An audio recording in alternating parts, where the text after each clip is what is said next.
I'm here with Bill's Mafia himself, Mr. Kyle Hunt of Hunt Fitness. I like you put that in there. Kyle, how are we doing, my man? Good, man. How you been? It's been what, since 2015? Dude, yeah, we were talking before we got on the podcast. It's been so long. It actually surprises me how long it's been. I'm surprised we haven't connected since then. Have you been up in Rhode Island at all since then? No, that's actually the only time I've ever been in Rhode Island. Really? What'd you think of it? I didn't really look around much. I just checked out a couple gyms and hung out with Nick, and that was about it. Yeah. But it's I think the size of Rhode Island is about the same size as the county in New York where I'm from. Really? I think so. In terms of I don't think in population. I think in terms of actual like land size. So I'm from in upstate New York, and the city's town called Corning, but the county is Steuben County, and it's actually a really big county. So that's partly why. It's funny when people come to Rhode Island when they're not used to being from here, because the whole state's less than an hour long. Yeah. So some people, when they're from New York or, God forbid, California or Texas, and they can get anywhere within 15 minutes, they think it's the shortest place in the world. But us, when we go somewhere else, like when we go to California or when we go to Texas, it takes forever to go anywhere because the closest grocery store might be 30 minutes away. That's a day trip.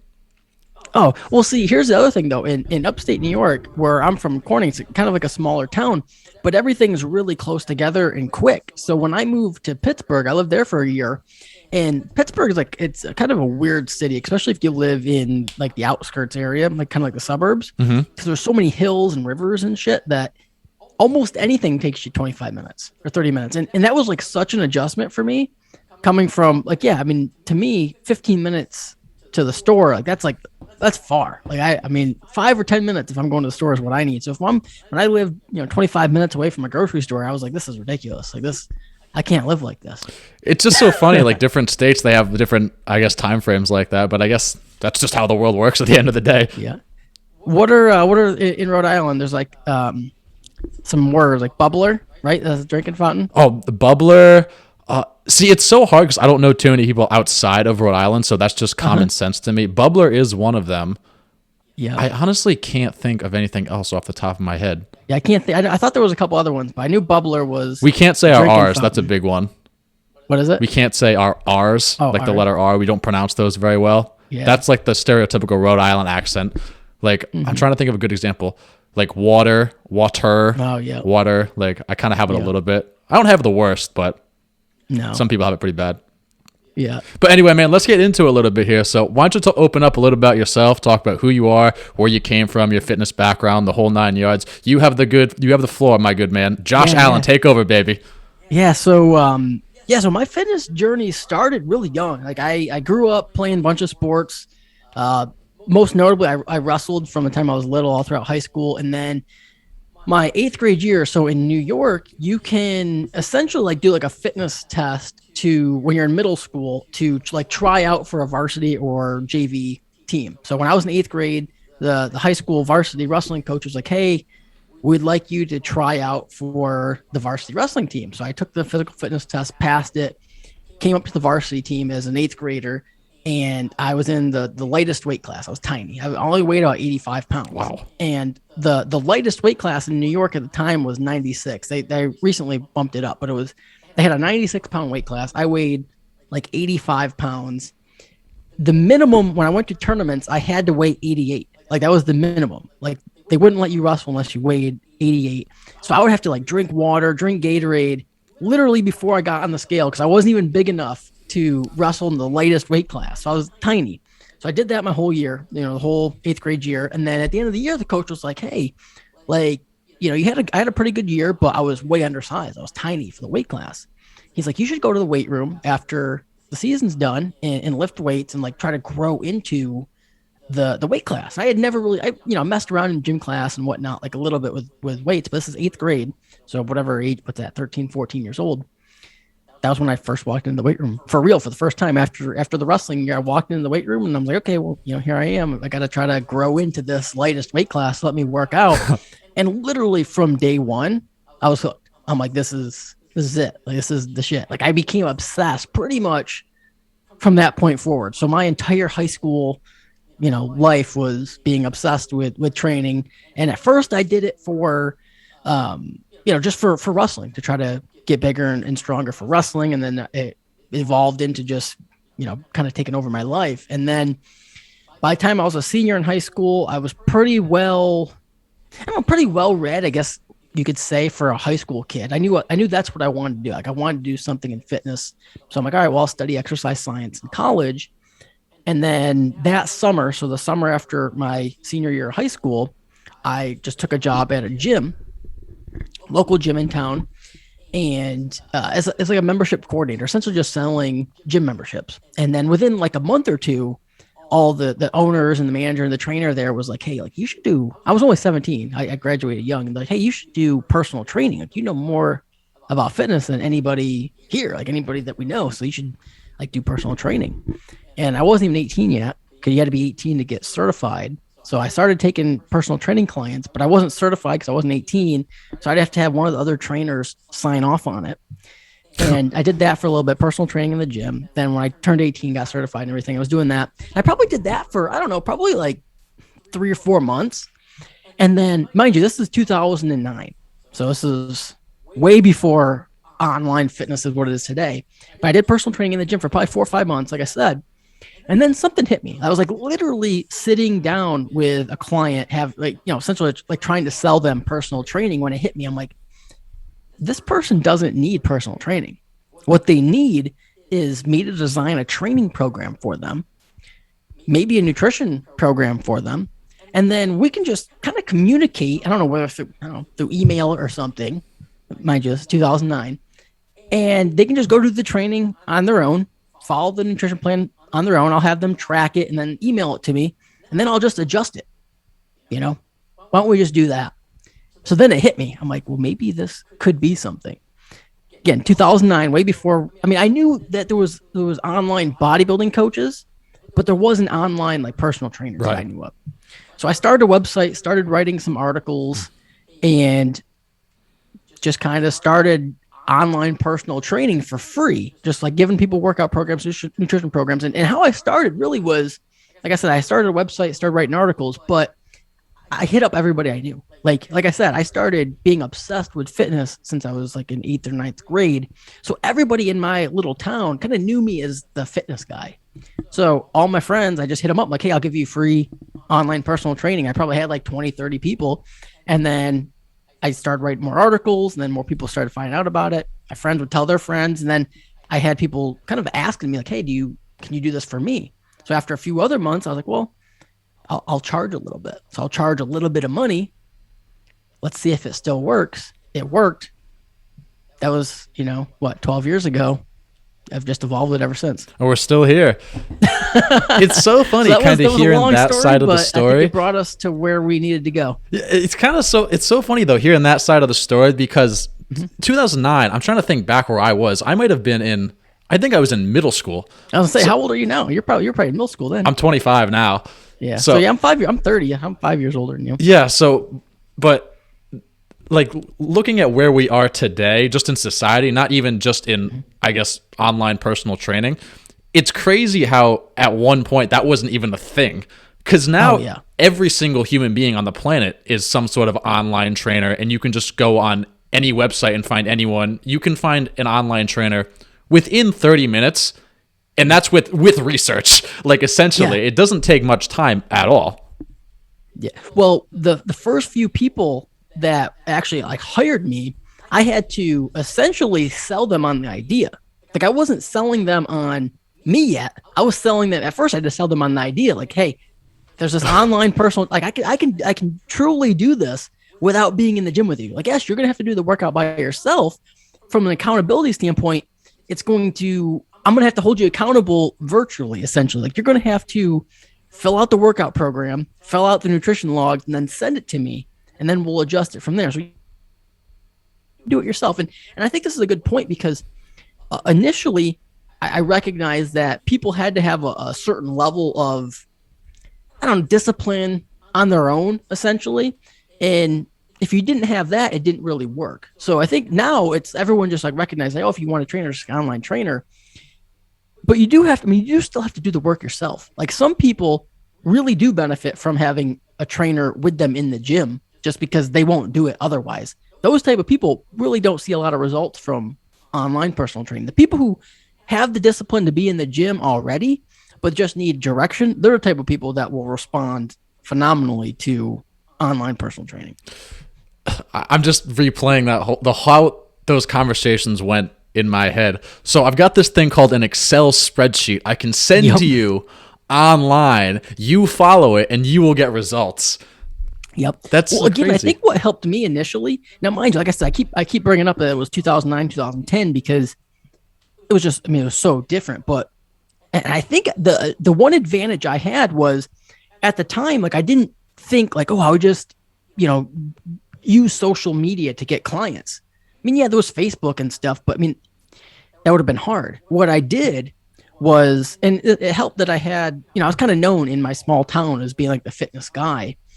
So that helped. But what I did was I reached out to people I knew, like that I actually knew, who knew who I was, that I didn't have to sell them so hard on that I could help them because they're like, oh yeah, he's, he knows what he's doing. He can probably help me figure out training and nutrition. So it kind of helped initially that I only really had to sell them on the idea of online personal training, not on myself, and see why that was a little bit of an advantage is now I think because social media is so powerful, people recognize that, oh, I can get clients doing social media. But when you're first starting out, unless you have a big following, that's really hard to do. Like if you're just starting out, you probably shouldn't even use social media to get your first couple clients. As you probably should get your first couple clients based off from people like maybe people who go to the same gym as you, right? That people, because then they have a little bit of social proof. Like, hey, I see this kid working out all the time. He's strong or jacked or whatever. He like obviously knows what he's doing. Maybe he could help me, or like friends you had, who don't even work out at all, but they know you as someone who works out. Like that's probably the first step that people should take. Do you think it's better? And it was probably a little bit different when you started, but do you think it's better in this day and age to at first just start doing, if you want to be an online personal trainer, just do it for free to start? Oh, absolutely. Yeah.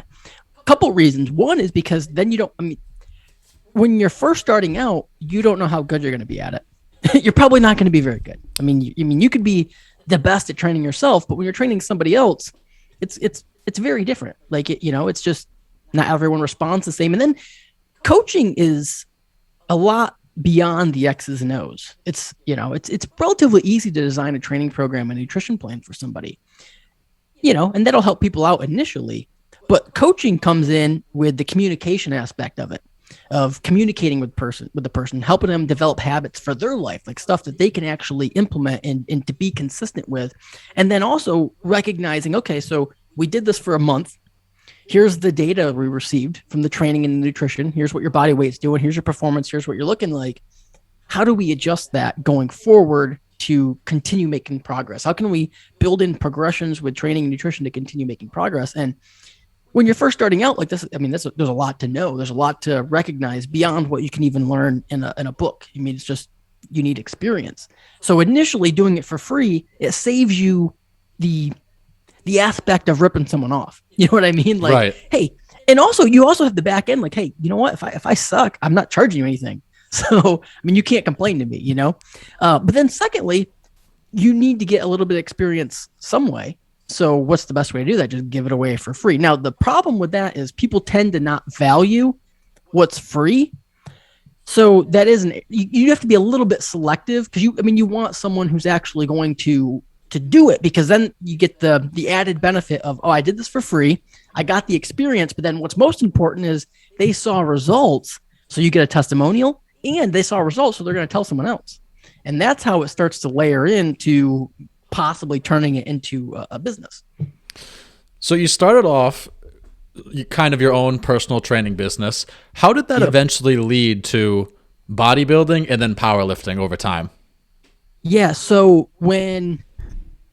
for some reason, I started out, like I said, training for wrestling. That was really the only goals. Like I just wanted to get stronger. I wanted to build muscle and get stronger for wrestling. And then at the time there wasn't, I kind of like intuitively knew that strength came way more natural to me than building. I was a tiny kid. Like my parents are tiny too. Like my mom weighs like 100 pounds. My dad weighs like 140 pounds. Like they're tiny. Wow. And I noticed early on, like I was training really hard, and like when I was wrestling, I was always like really lean, and I wouldn't necessarily say a hard gainer per se, but I didn't add muscle very well. You know what I mean? Like Yeah. I just for what I was training, like it seemed like other kids would train less than me and like build the same amount of muscle, but I would be way stronger than them. Like I was 100 pounds, but like the strongest kid on the team. You know what I mean? So like I just intuitively kind of thought like, okay, strength is better than building muscle for me. But at the time, there wasn't a lot of powerlifting information. Like all the information that was available was bodybuilding. Like in terms of like lifting weights, bodybuilding was huge. Like that's what you go to the grocery store, look at the magazines. What are the fitness magazines? They're bodybuilding magazines. Flex, Muscle and Fitness, Muscular Development, all that shit. And I loved it. I mean, I loved the aspect of training to build your physique. So it made sense to kind of get down the rabbit hole of bodybuilding, just in a sense that was the information that was available. And hey, I kind of wanted to look like those people. But intuitively, I knew that strength was probably my thing. So, but because I didn't know what powerlifting was, I mean, I didn't even think that was a possibility. What's funny is when I was probably, I don't know, like a junior in high school, I was at a wrestling tournament, and I specifically remember the conversation I had with someone on my team. I was like, you know what would be cool? Like we're literally in the middle of a wrestling tournament. I'm like, you know what would be really cool is if they had like a sport that was similar to wrestling. Like you show up, you weigh in, you get put in weight classes, but then instead of wrestling, you just like compete with lifting, like with someone in your weight class. Like, wouldn't that be awesome? Like you just lift against someone in your weight class. Like you could just like pick some lifts and then compete against them. And we were like, oh, that'd be awesome. That'd be so cool. I'm like, man, I'd be really good at that. Like I always feel like I'm one of the strongest kids at the wrestling tournament, so that'd be cool. Little do I know that's literally powerlifting. But if you would have told me at the time, you would have said, hey, Kyle, that's powerlifting. I would have said, no. Like powerlifting is like guys that weigh like 300 pounds and they wear like weird suits and shit. Like I'm not talking about that. Like I'm talking about just like regular lifting with like weight classes. But that's powerlifting. So but I didn't figure that out until, it was probably like 2013. Wow, that's what was powerlifting like when you first started? Because when I first started getting into powerlifting and I started to put together the difference between bodybuilding and powerlifting, initially I just thought they were the same. Like I had no idea that they were completely different sports and there were completely different aspects to them. So when I went to college in 2000, so I graduated high school in 2009, so I started college like 2009, 2010, probably like 2011. It's probably like a sophomore or junior in college. I remember going to a gym. I went to Fredonia, just outside of Buffalo. I remember I went to this gym and I was just benching, and I've always really been a strong bencher. So I can't remember what I was doing, but it was like something over like 3 plates, and I probably only weighed like 150 pounds. And these guys came up to me and they're like, hey, have you ever done powerlifting? And I'm like, no, I've never competed in powerlifting before. Like, oh, you should like look into it. And I remember having a conversation and they're like, yeah, they kind of explained it to you squat, bench, deadlift, you get 3 attempts and all that stuff. I'm like, oh, that's really cool. Like I go, all I know about powerlifting is like, I've read like West Side Barbell stuff. I've seen, it was a little bit in the magazines. And I don't know, like I maybe came across like maybe like a Powerlifting USA magazine or something. But I like knew of like West Side Barbell, and people talked about West Side Barbell with like powerlifting. Well, if you want to do like a powerlifting program, do conjugate and West Side Barbell. So that's kind of what I thought. And then when I met those guys at that gym, it just kind of like put the idea in my head, like, okay, well, because I asked them questions. I'm like, okay, well, can someone who weighs 150 pounds do powerlifting? And they're like, oh yeah, there's weight class. I'm like, okay, that was like probably the first time I heard that. And then I didn't really think much of it until probably a year or two later when powerlifting started to get more popular on social media. Like guys like Johnny Candido started posting about it, and that was probably 2012, 2013. And the first thing I ever really did wasn't even a sanctioned meet. It was like December of 2013.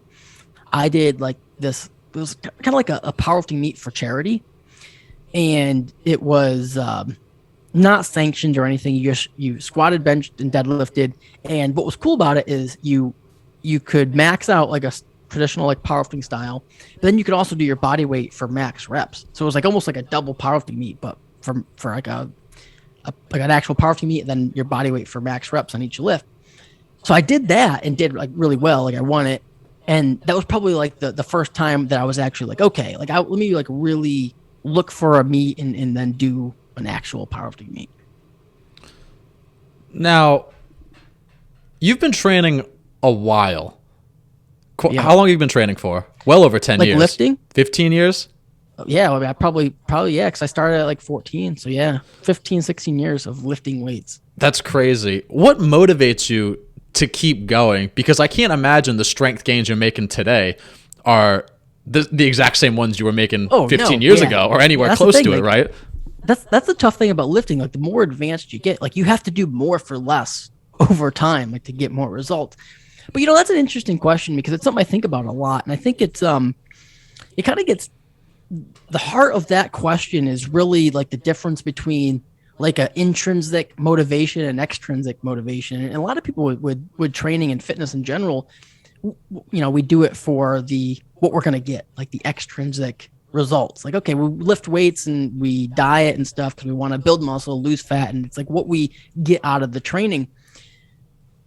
But that doesn't really motivate me anymore. It's more the intrinsic value, like actually like the process of lifting weights I just love it.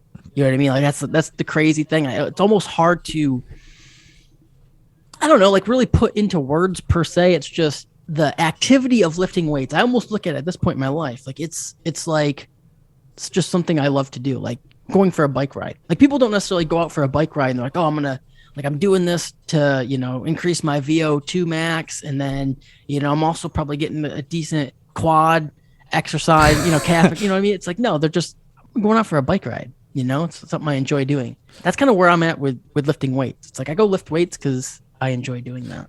Do you think you'll ever compete again? Oh yeah. Yeah. I'll definitely compete again. Really so I had twins in 2020 and, what's wild about that is, because I had my daughter when I was relatively young. I was 22, 23 years old and I had my first kid. And what's wild is that never really affected my business or my training much. Like it was pretty much just, business as usual. After a month or two, I just kind of like went about my business. And then when, fast forward like 5 years later, 6 years later, when we were going to have another kid, at first we just thought, we were going to have another kid. Like, oh, this is actually going to be less than it was last time. This is going to be no big deal at all. Then we found out we were having twins. And then it was also in the middle of a pandemic.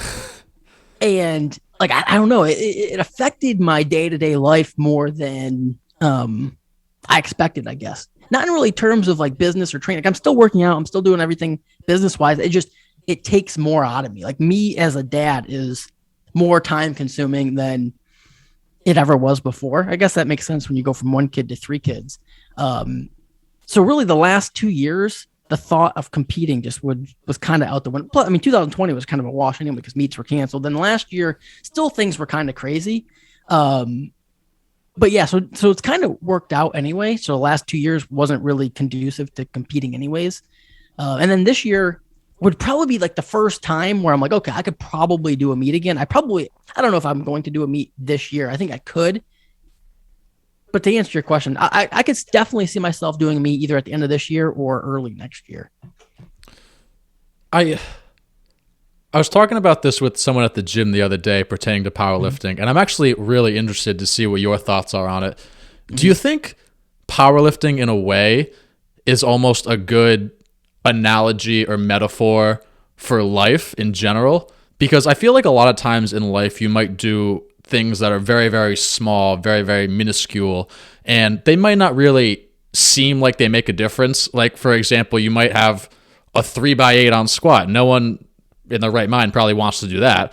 But if you keep doing that and you stay consistent over so much time, it's going to add up to so much progress, and you're almost going to see that compound effect. And it's kind of like that in life, whether you're trying to build habits or whatever the case may be. Do you think in some way those two are correlated and it really can lead to ultimately success in some way, shape, or form? Yeah, well, I think the aspect of the great thing about powerlifting is it's so numerical. Like the number, it's all based off from numbers. Like that's the issue with bodybuilding is it's so subjective that you can make, especially as a natural, like it's really hard to make. Like once you get to the advanced stage in lifting, even lifting 10, 12, 15 years, and your natural, like the year to year muscle gains are hard to come by. And then it's all subjective anyway. So it's like really hard to say, okay, well, I got X percentage better. Now with powerlifting, it's all numerical. So you can say, hey, I benched, 405 last year. I benched 425 this year. Cool. Like, well, I mean, shit, you added 20 pounds. Like, it's a huge year. You know what I mean? So that aspect is great. Now, when you break it down into the habits, like you said, it's what do you have to do to see progress in powerlifting is with bodybuilding too. But like I said, with powerlifting, it's all numerical. So it's easy to see the numbers wise. It's all the little tiny wins. It's like stacking another brick onto the wall. If you're building a huge wall, it's, you're going to have to put a lot of bricks. Like each individual brick is like one workout. And if you put one down, you got to build a huge wall. You put one brick down and then you step back and you're like, oh, this doesn't look like much. That's one workout. Then the next day you come and you put another brick. That's still not much. Third day, another brick. Fast forward for 2 years, you're like, oh, well, I got this little wall built now. Cool. That's pretty awesome. That's, a new PR. That's a new, like you broke new ground. I think when you really, that's why I talk about consistency so much with training and nutrition. It's like, you don't need to be great. You just need to be consistently good. You know what I mean? Like just consistently good, consistently just put another brick on the wall, just consistently show up every day. And then over time, you'll see the progress. And that's how it relates to life. And I think when you take that approach to business, or that approach to relationships, or that approach to whatever you're doing, just consistently show up, consistently put another brick on the wall, get a little bit better each day. Then when you look back a couple years later, it's like, oh shit, this is what I did. When you start out thinking you need to do, I don't know, you got to do everything perfect for X amount of days to get this right, you can kind of get discouraged and not always get where you want to go. I love that. I think that's absolutely fantastic, because I think what I found when I was very, very into powerlifting and bodybuilding is it wasn't so much the habit of lifting weights itself. It was more so the structure. And I look back and I feel like that structure carried over to so many different aspects of my life. And I've realized that very recently. So what I'm trying to do is almost implement that structure, like almost identically to other aspects of my life, so I can have that same carryover effect, if you know what I mean. Mm-hmm. Yeah. Well, with a lot of things, it's like, for example, like when a lot of times this happens with clients, I noticed when people start a fat loss diet, the things that a fat loss diet requires, you got to be super consistent. You got to meal prep your meals. You got to make sure you're going to the grocery store. Like you have to have everything dialed in to have a successful fat loss phase. You also got to do cardio. You got to do your regular lifting. So it adds an extra layer of things you need to do to be successful. Well, that's kind of, you can apply that same stuff to your day-to-day life. You got to have your stuff dialed in always to be successful. The little extra steps that you don't do normally, like when you're doing a fat loss phase, you have to do that. And I find a lot of times when people are dialed in on a goal, a fitness goal, that carries over to other things in their life. Like they have to be dialed in one area. It's easier to be dialed in other areas. All right, I've got a really interesting topic I want to talk to you about now. Let's talk about caffeine a little bit. I really am interested to see what you have to say about this. So I listened to one of your podcasts, and you talked about how when people take caffeine, there's been different studies that show muscular strength can be increased with also an increase in caffeine dosage. Do you think, because a lot of powerlifters, they work 9-to-5 jobs, and a lot of them go to the gym after work, do you think in some way, and this probably depends on the person, that can almost be counterintuitive to strength gain? Because say you get to the gym at 6, you drink pre-workout, Monster, or whatever at 6:15, 6:30, and caffeine has almost like that quarter life hit, which can obviously really hinder sleeping patterns and the amount of REM sleep you get. Do you think it can be almost counterintuitive, that study, or how do you feel about that? Well, with caffeine's a great supplement. Like, I mean, it's a drug, but we'll call it a supplement here.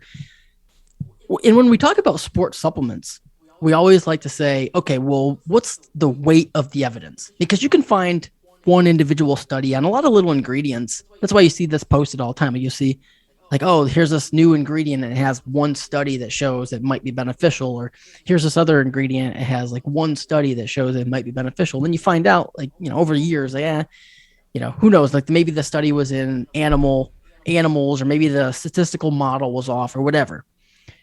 The weight of the evidence on products like creatine. That's why like everyone says creatine is highly researched. Well, it is, but the weight of the evidence of creatine, like, hundreds and hundreds of studies all show it to be has the potential to be beneficial. Same with something like caffeine. Like there's a lot of research that shows, initially there was a ton of research from an aerobic endurance standpoint. And then over years, there's more anaerobic and resistance training results that show it's beneficial for that too.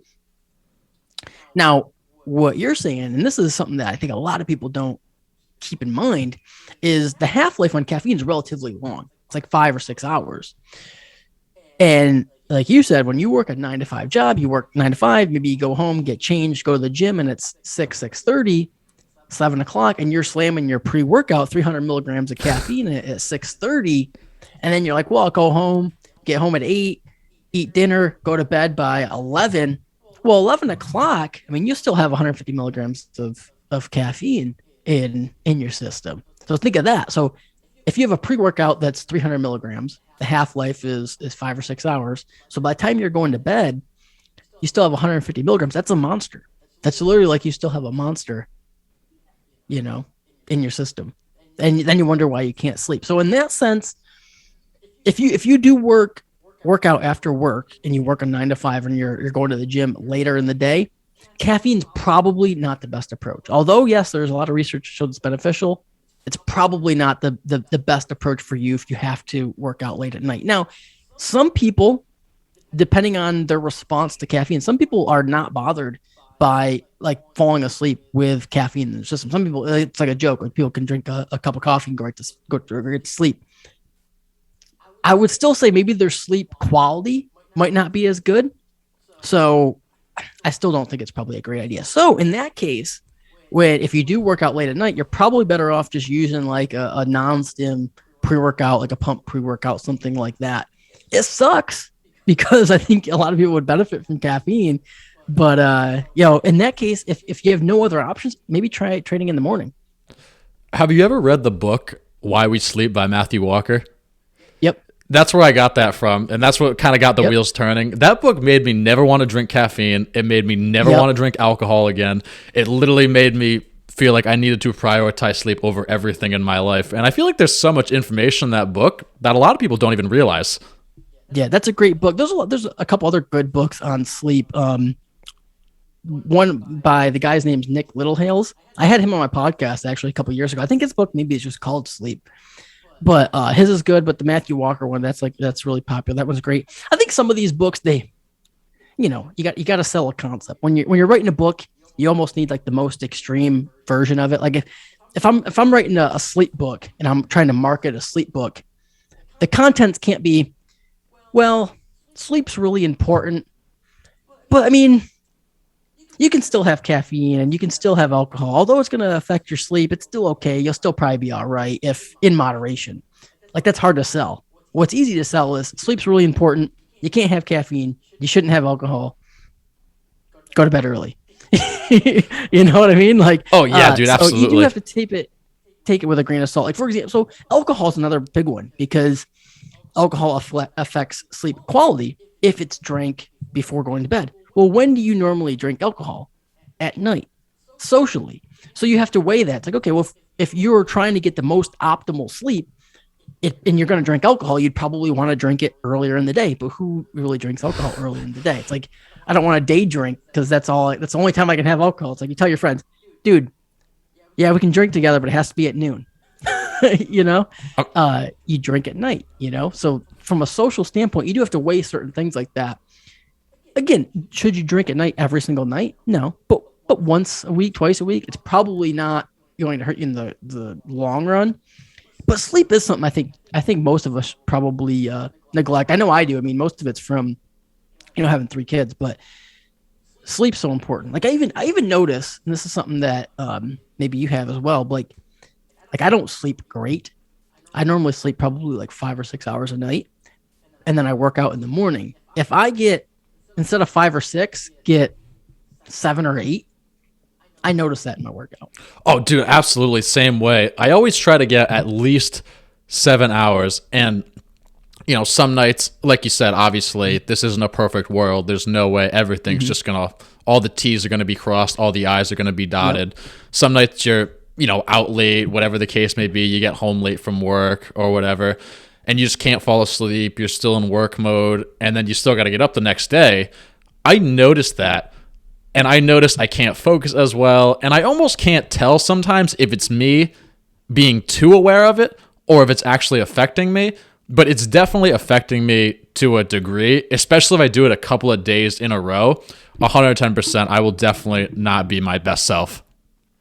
Another thing about sleep is I have trouble falling asleep.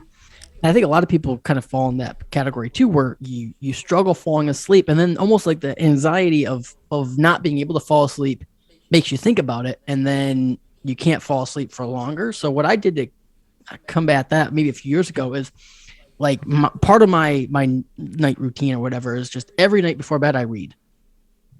I literally read every night before bed, just get a regular book. So it's not even, sometimes I'll use my iPad, but ideally I don't use my iPad. It's just a regular book with like an old school, like book light, and it's very dim. And it's almost like a game. So when I go into bed, like I plan on reading for as long as I possibly can. Like, it's not like, oh, I'm going to read, like in my mindset, it's not like, oh, I'm going to read until I get tired, then I'll close the book and then try to fall asleep. It's like, no, I'm literally going to climb in bed and I'm going to read as much of this book as I possibly can. Like, it's almost like a game. Like, how much of this can I read? And then because then you're not even thinking about falling asleep. It's almost like the opposite. Like, you don't want to fall asleep. So then you'll read and then I'll start to doze off. I'll like notice I'm like dozing off. I'm like, no, I'm fighting it. I'm going to keep going. And I'll keep reading. And I start to doze off and I'm like, no, I can do one more page. So then by the time I actually close the book and put it on my nightstand, I'm so exhausted. I put it on my nightstand, I close my eyes and I'm sleeping. That's fantastic. Like that's literally like what I do. And it works well. I mean, but I think a lot of it is the mindset of, I think the key there is like, you're not reading until you get to, like, you're literally trying to read as much as you can. It's almost like when you're watching a movie. Like when you're a kid, you probably were watching a movie late at night. You just fell asleep. It's like you didn't want to fall asleep. You wanted to watch the whole movie, but you got tired and you weren't thinking about it and you fall asleep. Kind of the same idea with reading a book. Have you ever dug into Andrew Huberman at all? Does that name sound familiar? A little bit, not much. I'm familiar with him. Like I know who he is, but I haven't. I know he talks a lot about sleep. Talks about a lot of stuff. He's a smart guy. He's a really smart guy. He's got some really interesting stuff on sleep and really for life in general. I feel like he has so many simple principles most people could apply to their lives and be a lot healthier in a lot of different ways. But yeah, very interesting guy. But I kind of want to move on to the business side of things here. So yeah, definitely. You started your personal training business, and then at one point you started a YouTube channel. Why? Yep. What made you start doing that? So really, with all social media, and this is I think a good point for people, and it's again, I have to go back to, it was 2009, 2010 when I started. So I started my online business before I even did any social media. Like I probably had a personal Facebook page or whatever. And really my jump into like YouTube or really any social media at that point, like YouTube or using like a business Facebook page, or then when like Instagram came out, was simply marketing. Like that's pretty much what I looked at it was. So with YouTube, I'm like, okay, this might be a way to market services. I already had people who I knew like locally signed up as online clients, and I was writing articles on my blog, which blogging was really big back then. I kind of hit the tail end of that. Like I love writing. I feel like if I was maybe a couple years older, so I would have jumped in a little bit earlier, maybe like 2006 or 7. I think my blog could have probably blown up, but 2009, 2010, it was kind of like the tail end of fitness writing. I mean, there were still a lot of people who got successful after that, but it's kind of like with YouTube. There was like a peak. There's people who got successful afterwards, but if you hit the wave at the right time, like you could really explode. So I kind of missed that with blogging, but it got enough traction that I actually was getting amount reading my articles. I was doing it like maybe like 2 a week. So I was getting some traction there. I was getting some inquiries from that. And I'm like, okay, let me try YouTube. Did YouTube initially and kind of got some inquiries from that. So I kind of was like, okay, well, I'll just write articles and make YouTube videos, and let's see if this is enough marketing to sustain business. And what's funny, if you think about it like this, and I don't know if I've actually really thought about this, but it's probably why I do less and less social media like every year, because I need to do less marketing every year. Because really, that's all. I never really wanted to be, like YouTube famous, or really even acquire a lot of followers or anything. It was really just, hey, let me do this free marketing. Essentially, it's fun. Like, I enjoyed it. Like, I always enjoyed making videos and stuff like that. It was like, okay, this is fun activity to do marketing, and it's free, and it can generate some clients. And I think why that's important is a lot of people got into online coaching the complete opposite way, meaning they already had a YouTube channel, or they already had a big social media following, and they were all about that. And it takes a lot to build a big following on social media, and they worked hard at it, and were probably even good at it. You know what I mean? Like, they're really like skilled at that, and they love training, obviously. And they're like, okay, well, let me just start an online coaching business, because it just is like a logical next step to kind of siphon off people, But then the problem with doing that is they never really built online coaching business. Like, I've seen so many people come and go with online coaching over the last 10, 12 years. And most of the time when they're not successful, I think that's the reason. It's like they were successful at building a big online following, and maybe they never really had an interest in being a coach, but they thought it would be an easy way to make money. So they dabbled in it, and, they saw varying degrees of success, because it was kind of like, it was always a side project. And to be a coach, like, if it's going to be a side project, you can't work with many people. You know what I mean? But again, if you had a big following, you almost like you have to kind of skip the growing process, because as soon as you say, hey, I want clients, I have openings, you're gonna get a flood of clients. So you're like, oh shit, this is money. You know what I mean? Let me go from 0 to I've never worked with anybody in my life to let me have 50 clients, and then you're like overwhelmed, and of course the product probably suffers. I feel like in business in general, you can always tell the people who are starting out that are going to be successful, because when you ask someone, why are you doing this? And I feel like I ask a lot of people this, and the first word that comes out of their mouth is, I think I can make money doing this. Automatically, in my mind, that kind of triggers, this won't last, and this person is most likely going to taper off. Well, I think it's called entrepreneur math. You know what I mean? Like, you start like, so for a lot of businesses, so for online coaching, let's say you have a big following, and you're like, okay, I have, 100,000 followers on Instagram. You're like, well, if I just get, 50 people a month to pay me $200 or whatever, and you start running the math, you're like, that's a extra 6-figure income right there on top of everything else I'm doing. This is going to be great. You know what I mean? But you don't realize, okay, so you just added at least 50 hours a week of work on top of what you're already doing. Like, the numbers aren't going to make sense. And people do it with like selling stuff. It's like, okay, if I can buy this product wholesale for $5 a piece, sell them all for $20 a piece, I'm making $15 profit on each item. Okay, I got to buy 500 items at first. Okay, that's a solid couple thousand investment. Cool, but if it's a 5,000 investment, I sell these all at this amount of profit. Cool, that's like 25 grand. Cool. It doesn't account for all the little roadblocks you're going to see. And for one, you can't sell them. And then you got to pay for marketing to try to sell them, and you had to get the website set up. And then maybe there's a website issue, and then when you run all the math, then you're still set with 150 you couldn't sell, and then you break even. Like, Yeah, I think that's completely accurate. And I find it so unfortunate that people dive into things like that and don't do their full research first, because I feel like they just regret it.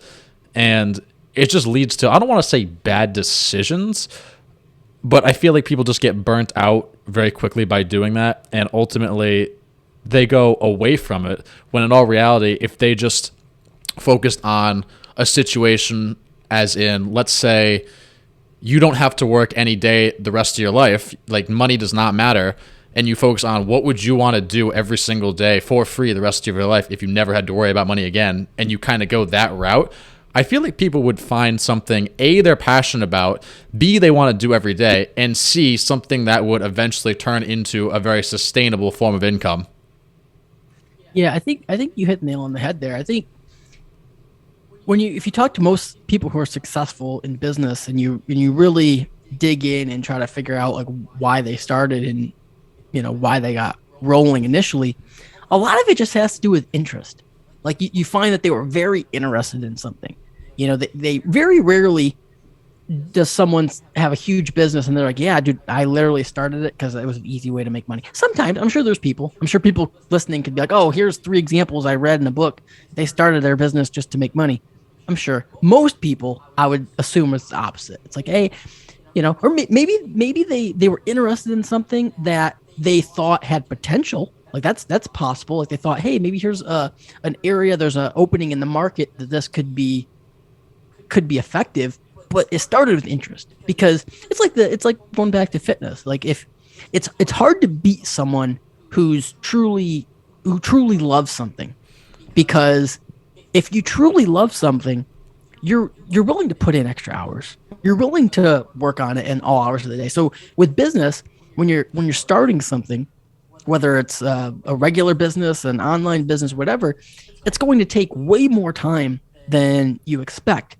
So you have to be willing to put in a ton of hours, and you're not going to make a lot of money right off the bat. So you have to really love it and be passionate about it, but be really interested in it to continue doing it. And if you have one person who just is very, very interested in what they're doing, they enjoy it, those 12-hour days aren't going to seem that bad.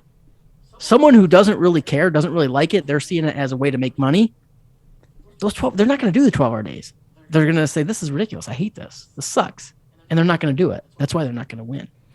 1,000%. I completely agree with you.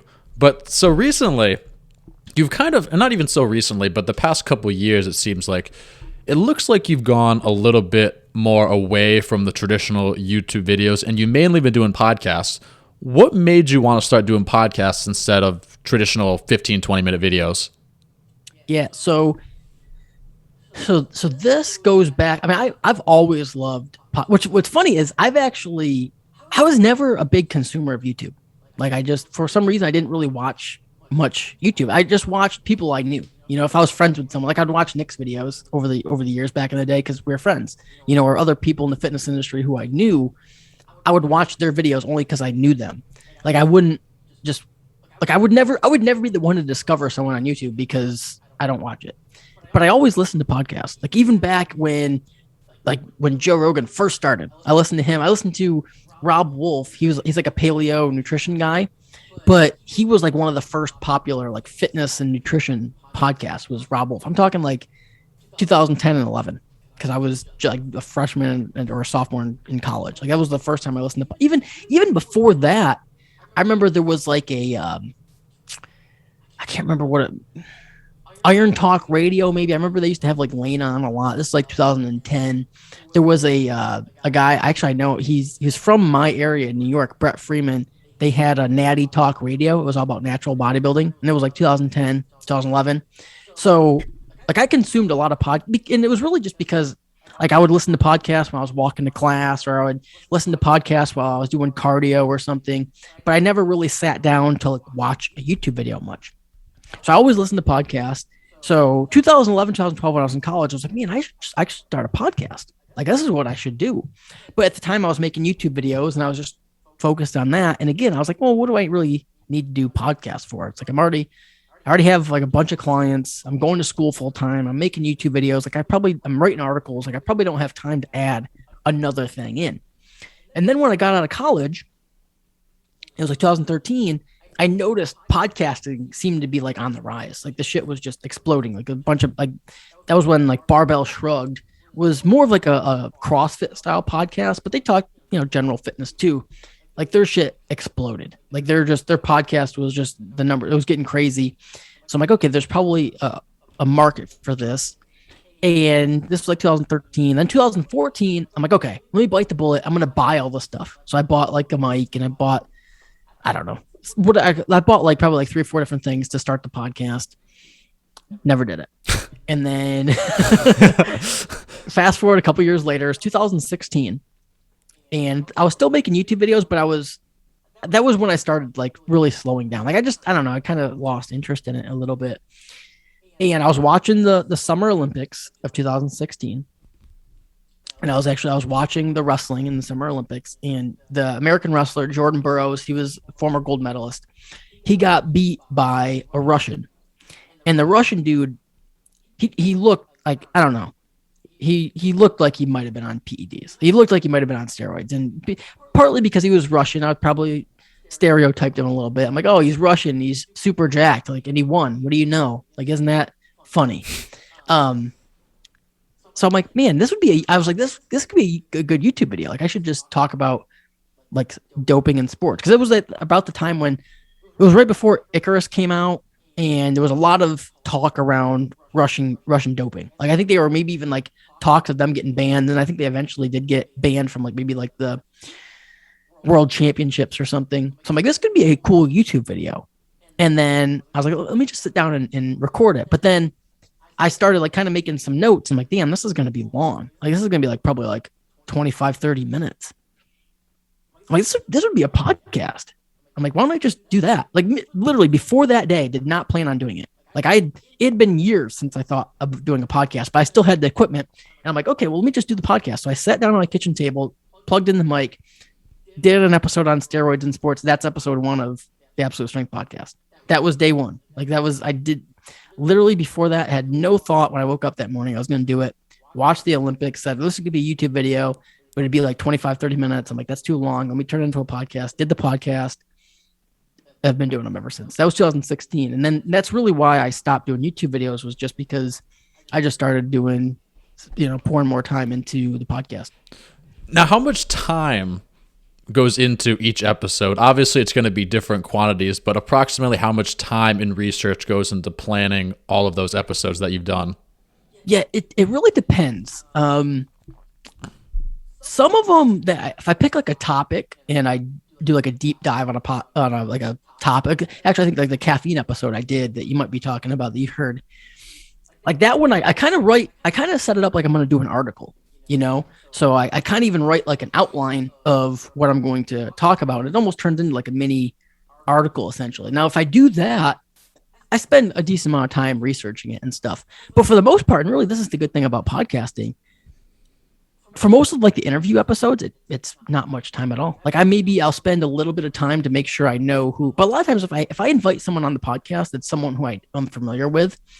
That's one mistake I have made in the past. And I'll admit I've done 330 some episodes doing podcasts with people who I'm not familiar with, and then not doing enough research on them does not set up a good podcast. Oh, 100%. So that's a mistake I've made in the past. So if I know the person, I won't need to do a ton of research. I just make sure I'm up to date on what they're doing currently, essentially. And if I don't really know who the person is, then I'll do a lot of research to make sure I can have a conversation with them. But for the most part, it's really, one of the reasons why I love podcasting is it doesn't take a ton of time. Like, you don't have all the editing time. Like, yeah, you got to edit it, but it doesn't take that much time. Like with YouTube, that was the issue. Like, it just, not only do you have to make the content, but then you have to edit the shit. And that's why a lot of the people who do, YouTube now, especially in fitness, but really in anything, is you almost, to make really good YouTube videos in this day and age, you either have to be really good at editing and have the time to do it, or you just hire someone to edit for you, because it's just, it takes so much time. I know like Jeff Nippard, I had him on my podcast a couple of years ago, right when he was like blowing up his YouTube channel. And I remember he said that like each video he makes takes him like 40 hours. Whoa.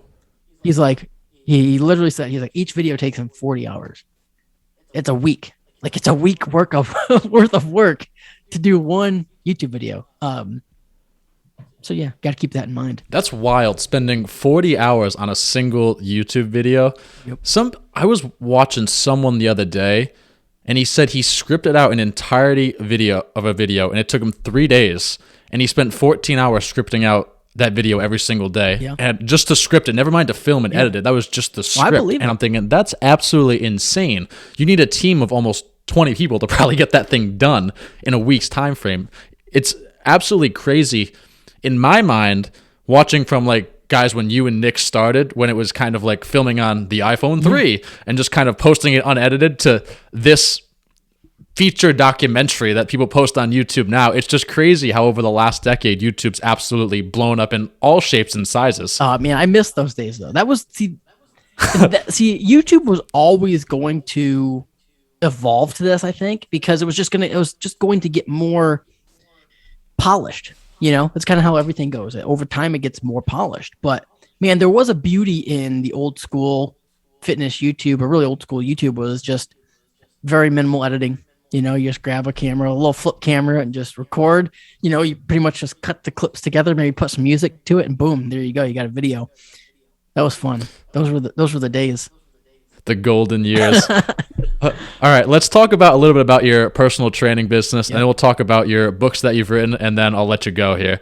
So talk to me about a little bit how your clientele is broken down. How many are bodybuilders, powerlifters, weightlifters, general fitness, etc., and approximately how many clients you have right now exactly. Yeah, so right now, so early on in my career, I worked with a lot more either like actual people who competed in bodybuilding and more people who kind of had a bodybuilding mindset, meaning it was like, hey, I wanted to build muscle, lose fat, more like in a bodybuilding sense. Anymore, it's probably like a 25% powerlifters who compete in powerlifting. That's their only goal.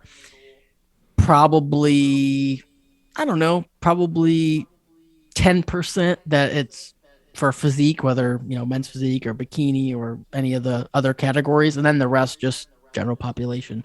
The majority of my clients now are just people who want to build muscle, lose fat, and just kind of make like a general transformation. And in terms of client numbers, over the years, I've kind of found a sweet spot to where like more like an upper limit for me is like, I don't want to work with any more than 50 people. Like that's just my absolute max. And usually I like to be in that 40 to 50 range. And that's where I hang out. Like if I get to closer to 40, it's like, okay, well, I got to get a couple more. If I get closer to 50, it's like, okay, I'm probably in a good spot and I don't really need to take on anybody new unless it's a really good fit. And really what's cool about where my business is, it's kind of just naturally, I kind of just hover in that range. Like what I don't really have to push to get in that range, and I don't have to worry about getting too far out of it. Just the way it works. That's kind of where I'm at, which is good because it's consistent and it allows me to kind of build my schedule in a way to where I know how much time everyone's going to need, and then I can work on other projects too. Do you run any advertising at all for your coaching company? Like say you're getting to 40 clients and you say, like you just said, you want to get a few more. Do you run any sort of ads anywhere or just kind of post on Instagram? No, actually, or how do you go about that? And a lot of times what I do, and this is the benefit of coaching for 12 years, is a lot of times I will, if I'm getting to the point where it's like, hey, I really need to bring on a couple people, I'll sit down, go through old client records and pick out 10 people to reach out to and see if they want to join back up. And usually if I reach out to 10 people who worked with me in the past, like I'll just sit down and be like, hey, here's 10 people who I know were successful. They enjoyed it. Maybe they fallen off or something and wanted to do it on their own for a little bit. Maybe it's been a year. I'll reach out. If I reach out to 10 people, usually I'll get like 5 people that wants to sign back up. But again, that's when you've worked with, I've literally worked with I haven't even looked at the numbers of since day one till now, but it's well over 1,000 people. So wow. when you've worked with that many people, again, over 12 years, you have a lot of people to reach out to. and here's another business lesson. It's easier to sell to someone who's already bought before. That goes to anything. That's definitely the truth. Now, let's say I'm new to fitness and I'm looking to hire an online coach. What separates your company from someone else? Why should I pick you over someone else? Yeah, I think going back to experience is probably the biggest thing. And it's tough when you say that because I remember being a young coach and I thought I was really good. And I was pretty good when I first started, but it's almost like the Dunning-Kruger effect, where when you have a little bit of knowledge, it's easy to really expand on your confidence. So if you have a little bit of knowledge, you think you're way more intelligent on the topic than you are. And then as you gain more knowledge and you become a true expert over that period of time, going from a beginner to an expert, your confidence actually goes down until you get to become an expert, and then it goes back up. So it's like, you know, a little bit of information. It's like you read a book or two, mind you, especially something like exercise science or fitness in general, training, nutrition. You read a couple books, you watch a couple YouTube videos, your knowledge is pretty small.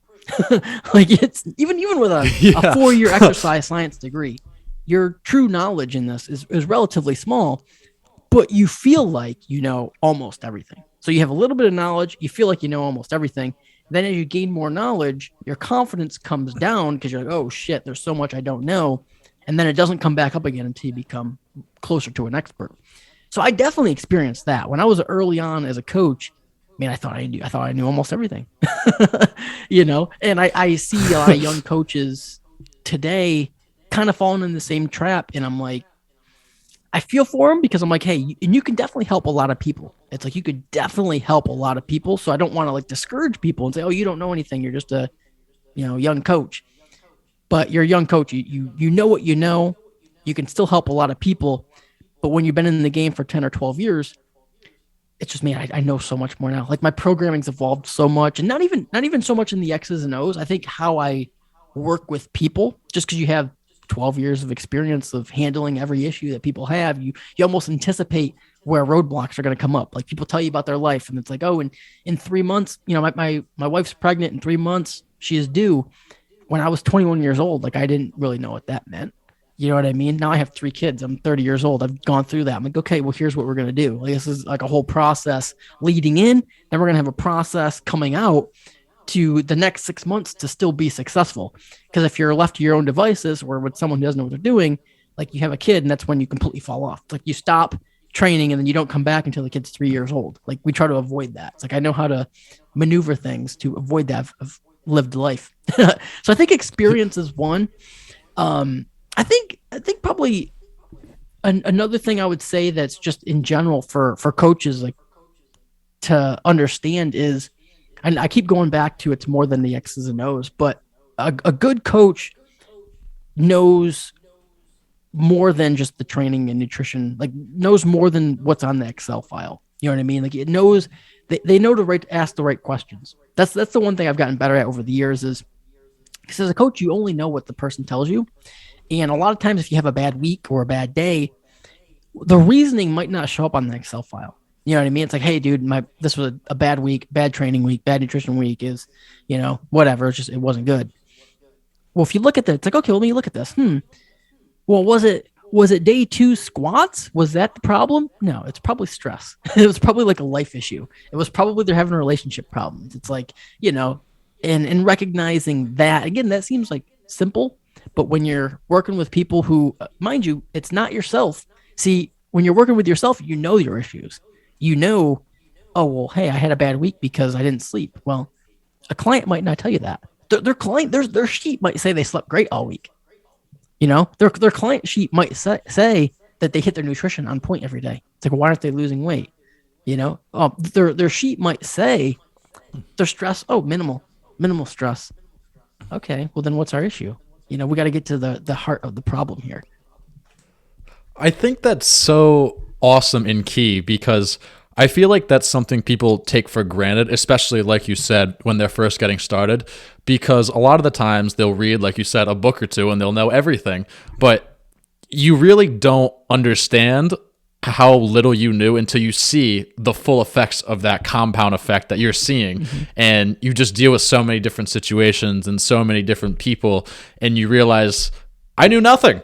Like I was an idiot at the end of the day. The good thing is to recognize. See, the important thing is to understand that. And again, if you're a younger coach, or really it doesn't even just apply to fitness. It applies to anything you're doing. When you first start out, of course, you're going to be lacking the expert knowledge. Like it's just, you can't start out as an expert. Like, and you have to recognize that and be okay with it, and recognize you can still do a good job though, but you can't think you're an expert. Because if you think that you're an expert when you're not, that's going to restrict the amount of knowledge you can actually gain because you think you already know everything. And trust me, I'll admit that was an issue I had early on. I thought I knew more than I did when I was 21 years old. Again, I think a lot of that had to do with me being obsessed with fitness since I was like 13 or 14. Went to college for an exercise science degree. So at 21, I graduated college, already being obsessed with fitness for 8 years or whatever with a degree. I thought, shit, dude, I know all there is pretty much. Yeah, I'm like, I'm sure there's a little bit more I could know, but I didn't know anything. Here's an interesting question for you. Would you ever consider hiring someone to coach underneath you and kind of take them under your wing and say, hey, this is how I coach, watch how I do this, and kind of keep teaching them until they get to the point where they know as much as you and they almost write identical programs for clients? Would you ever consider doing something like that? So within online coaching, that's something that you've seen over the years. There's almost like two models. It's like you got like the solopreneur model, or just like the coach is the business. And then you also have a bunch of people who've kind of done the group model, like 3DMJ did in bodybuilding, the strength athlete in powerlifting, the strength guys. Actually, a funny story about the strength guys, and this kind of ties in here. When I was in college, I actually did this, and I had Jason Tremblay, who's the guy who started the strength guys. He's in Canada. He's a powerlifting coach, has a group of coaches. They're really great. He coaches Taylor Atwood. I hired him to work under me. And this is in 2012 or something, 2011, 12. Wow. And he's a super smart guy, super good with programming. Like, it was going to be a great fit. But at the time, I recognized something, and it was only for a few months. I recognized at that point, I didn't want to manage people. I'm like, I want to be a coach. Like, I don't want to be a manager. You know what I mean? Like, I don't want to have to follow up and make sure everything's going on. Like, I didn't want to do that. And then a little bit later, maybe like a year or two later, I was really pushing articles. So I had a couple people, kind of like staff writers on my website, essentially. And they were just required to essentially like write articles for my site. And they were kind of interns essentially. And I kind of coached them to become coaches while they were writing. That was kind of like the deal. Like, hey, you write for my site, and I kind of just, I'll coach you to be a coach. And they both became coaches. So I've played around with it. But again, I've always gone back to, do I want to be a manager? Or do I want to be a coach? I've always wanted to be a coach. So that's why I haven't done it. But it's not something, I'll never say never. You know what I mean? Like, I'm at the point now where it is something I would probably consider doing in the future now. But at no point up until now did I ever really think it was something I wanted to do. Another interesting question for you. How did COVID affect your business? Not so much, I guess, the past year or so, but gyms were shut down for a few months. Yeah. How did that affect it? Did you get really creative with the at-home workouts, or did you just have to pause everything? So how did that go? What's wild is, so in early 2020, I was actually in the process of buying a house, and it was like a little bit of a stretch house. Like, it was like almost like it was more expensive than really was my budget. But 2019 was like my best year ever. I wrote 2 books. The coaching was super successful. I had some other projects going on. Like, 2019 was like the most successful year of my career. So I'm like, okay, things are cooking. 2020 is probably going to be just as successful. I literally signed another book deal. I'm like, okay, this is going to be great. This house was a little bit of kind of extended beyond my budget, but it was like the perfect house. I mean, this is fucking perfect. Then COVID hits, and literally, like, within the first month of COVID, when gyms shut down, like 50% of my clients just canceled. Like, 50% just canceled. And so I got cold feet. I'm like, oh shit, I got to back out of this house deal. I'm literally like, I already bought it, like, essentially, but it wasn't at the point where you couldn't back out of it yet. So, because it was a new construction, it was new house build. So I got out of that. So literally, I didn't get that house because literally 50% of my clients like canceled the first month. And for about a month or two there, I'm like, well, shit, this could suck. But then what happened is, and I probably didn't even do a good enough job, and I could have really pumped out, like everyone was doing, like home workout information and shit like that. But I really didn't. I mean, I did a little bit, but not much. Like, I didn't create like a home workout program or anything. And I was like, okay, let me just see if people start coming to me for home workout program coaching. And that's what happened. I kind of lucked out. I think part of it was just Like I said, I've been coaching 8 or 10 years by that point. So a lot of people knew who I was as a coach, and they were like, okay, well, I don't want to buy just a home workout program. I actually want to learn how to progress with training at home. So within a couple months there, my coaching just picked back up. It was like, I don't know, maybe when did everything shut down? Like March or April? Probably by May or June, it was back to normal, but with most of the clients just training at home. So it was like I was just designing a ton of at home workout programs and getting creative in that sense from a programming. And it was actually really fun because, I had to create these because I've always loved body weight training as well. So it was kind of like I've never been the type of person that like, oh, you can't get good results with literally like no equipment. Like I'm like, no, if you have like a couple light adjustable dumbbells and bands in your body weight, we can have great success with that. And I even had clients that surprised me, like how much success they had with such minimal equipment. So that's kind of what happened. Wow. And then probably within, I don't know, by the end of the year, it was kind of back to normal numbers wise. But yeah, initially it was pretty scary. I was like, oh shit, like what's going to happen?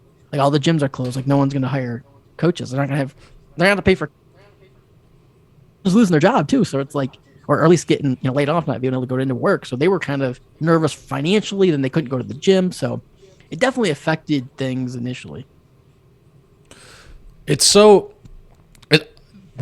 I'm so happy that everything worked out for you in the long run. And I guess we can kind of joke and look back and laugh about it now, but I'm just thinking about that situation, not knowing that everything's going to work out over the next 3 months. Like I'm panicking for you. Yeah. And I know how the story ended. Yep. And that was when I first asked you if you still wanted to come on. That was one of the first things I thought of. I'm like, I can't even imagine being an online fitness coach when gyms aren't open. Yep. Like absolutely crazy. Yeah, it was nuts. Yeah, it was definitely nuts. And then, the good thing about having like an established business, if I was a new coach, I honestly don't know what happened to a lot of. I mean, I'm sure a lot of people just weren't able to do it anymore. And then a lot of other people were super creative though. I think a lot of people actually took advantage of it and pivoted. I mean, that was kind of like a popular word in 2020, but a lot of people did pivot to different things online, and they kind of used it as a way to make an adjustment, kind of like, when your back's against the wall, sometimes that's what takes like your best action is when your back's against the wall and you have to do something. So I think a lot of people took advantage of it in unique ways. I mean, I didn't do anything unique. I just did what I always do. And luckily it worked out. All right, Kyle, last question for you. I want you to talk a little bit about the books you've written. You've written some in relation to bodybuilding for beginners, powerlifting for beginners, weightlifting for beginners. Talk about why you wanted to write a book in the first place, kind of the process behind it, and if you're going to write any more books up and coming. So I've always loved writing. Like I said, I started the blog early on. Like I've always just loved writing. I love reading, love writing. And when the opportunity came to write the first book, it was Bodybuilding for Beginners. And really my idea with that book was, all right, I want to write a book that I wish I had when I first started lifting. And a lot of people say that, but I really thought about it. And I wanted it to be more than just, just like beginner content. Like I really wanted to dig into who I was when I first started. I was like a teenager getting into bodybuilding or getting into lifting weights. I was like, what did I need to know? Well, I needed to know like the basic bare bones about nutrition. I needed to know each exercise form. Like I needed to know like, okay, what are like coaching cues? Like what are some things I need to know for each exercise? Like literally from a bench, squat, deadlift, but even beyond that to the assistance exercise. Like what are some things to keep in mind? Just like some general fitness knowledge. And then more importantly, I needed a program. Like that's what I missed. Like I needed a 12-week program. Now with the program, I would have needed something that was progressive, that focused on the main exercises, but not a starting strength program. Because that's what most people say. Oh, you need a beginner program. Do like a 5x5 starting strength or strong lifts, squat, bench, and deadlift Monday, Wednesday, Friday. If you had presented that to me when I was 14 years old, as a teenager, say, here's a good beginner program, I would say, I don't want to do that. Like I want to do bodybuilding. Like I want to get big and jack. I want to do curls. I want to do abs. I want to do more abs than I probably should do. I want to do a bunch of arm work, shit like that. I want to bench, but I also want to do my curls. So I'm like, I kept that all in mind. I'm like, okay, well, I'm going to design a program that still focuses on the big lifts. You're going to do squat, bench, and deadlift, rows, and stuff like that, overhead press, all the big lifts that you need to do that are important. But I'm also going to throw in some fluff too, because I know I'm going to give you a little bit of what you need, but also a little bit of what you want to build in adherence. I just knew, hey, if you're just starting and you're just getting started as a bodybuilder, if you pick up this book, I know you're going to want to do curls. I know you're going to want to do a bunch of abs, like more abs than an educated coach would say that you need to do. But again, a little bit of what you need, a little bit of what you want. And that's what bodybuilding beginners ended up becoming. And that book, I didn't really know what to expect. It was my first book, and it did crazy good. Like it did phenomenal. Like the sales on that were nuts. And actually, I didn't even mention this when you asked about how COVID had affected it. So that book came out in July or August of 2019, and the pre-sales did good. And then from August to November, like the sales were really, really good. So in beginning of December, Target actually picked it up. And Wow. for a bodybuilding book, like Target doesn't have bodybuilding books. Like they barely have any fitness books unless you're a celebrity. Like they pretty much go into Target and look. Like they don't have any lifting books. They have a lot of nutrition books, again, if you're a celebrity or write like a keto book or something.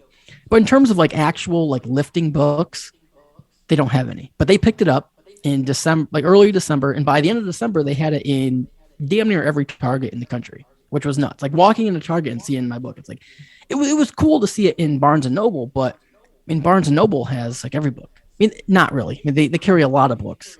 Obviously, you walk into hundreds and hundreds, thousands of books. But when you go into Target, like there's only like a couple shelves. You know what I mean? So it's like to see my book in Target, there's only have like two shelves of books was nuts. And it was like in everyone in January, February, and then March, COVID hits and completely, no one went shopping anymore. So I'm sure like the numbers were pretty affected, like in store. So it didn't really matter like financially for me, but just from a number standpoint, I'm like, damn, I wish it would have got a fair shake, like being in Target during non-COVID year, like a full year of non-COVID, just to see like what it would have actually done. You know what I mean? Because no one went shopping. Like I don't think I went into a Target from March of 2020 till I don't know the end of the year. So I mean, I don't think a lot of people did. So that kind of affected. But anyway, so bodybuilding for beginners did good. I never really thought of doing any other ones initially, but that one did well. So then the publisher was like, hey, do you want to write kind of like similar books, but just for like different audiences? So I'm like, yeah, let me do that. So that's how we did the other books. We're really just kind of taking the same concept. So the second one was the weight training one. It was kind of just like a beginning weight trainer book. It was kind of like the bodybuilding one, but less emphasis on bodybuilding. So less of a physique emphasis, more just general training. And then the last one I did was actually the strength training for beginners. It was a complete coincidence because I started writing it before COVID hit, but it didn't come out until the middle of that year, 2020. And it worked out really well because it was a book that I wanted. The biggest thing I heard from the first two books was people saying, hey, this is great, but what if you don't go to a gym? Like, what if you just work out at home? Like you have minimal equipment, like a barbell and a squat rack or just dumbbells and stuff. So I'm like, okay, well, let me write a book that you can do at home. So it was like there was a program for just your body weight, a program for if you have adjustable dumbbells, and then a program if you have like a general like garage gym. And that's the one that came out in 2020. So that it kind of worked out to where I wrote an at-home book for 2020, but it wasn't planned. It's kind of lucked out. That's funny. Yeah. And do you have any plans to write any more? Yeah, I mean, I do. I don't have any like book deal signed right now or anything, but I do have a couple like manuscripts kind of deal I'm working on, a couple things. I love writing. Like even shit, I don't even know. Like I have a couple of if I have to, I'll just self-publish them because I do enjoy writing so much. And really there's a lot of benefits to working with a publisher. Like obviously like bodybuilding for beginners like that. I mean, getting into Target, like that wouldn't have happened self-publishing most likely. But in terms of just getting books in people's hands, I mean, really, especially with Amazon, like most books are sold on Amazon, and you can do pretty good business with just doing a self-published book on Amazon. You could even set it up to where it actually you do have a hard copy, and then if you this is something I definitely have to learn more about. I know a little bit, but if you really dial in the advertising on Amazon, like actually on the Amazon platform, you can do pretty well. Like someone like Mike Matthews is crushed. I mean, he's a lot of people don't know he's self-published, like Beginner, Leaner, Strong, or Bigger, Leaner, Stronger, and Thinner, Leaner, Stronger, whatever. His two, like all his books, and except for the one that just came out, all the other ones were self-published. And look at the categories; it's like the number one selling fitness book. So you can do a lot self-published if you know what you're doing. Huh. Interesting. Yep. Kyle, man, thanks so much for doing this. I really appreciate it. It was really nice to sit down and catch up with you. Where can people find you if they want to know more about you or if they want to take advantage of your coaching program or whatever the case may be? Yeah, so if you enjoy this kind of content and you like podcasts, my podcast is the Absolute Strength Podcast. We've done 330 some episodes, so there's a lot of good content there. And if you are interested in coaching, my website's just kylehuntfitness.com, or you can just send me an email, kylehuntfitness@gmail.com. All of Kyle's stuff will be linked down below in the description. Thanks for watching, guys, and I'll catch you next time.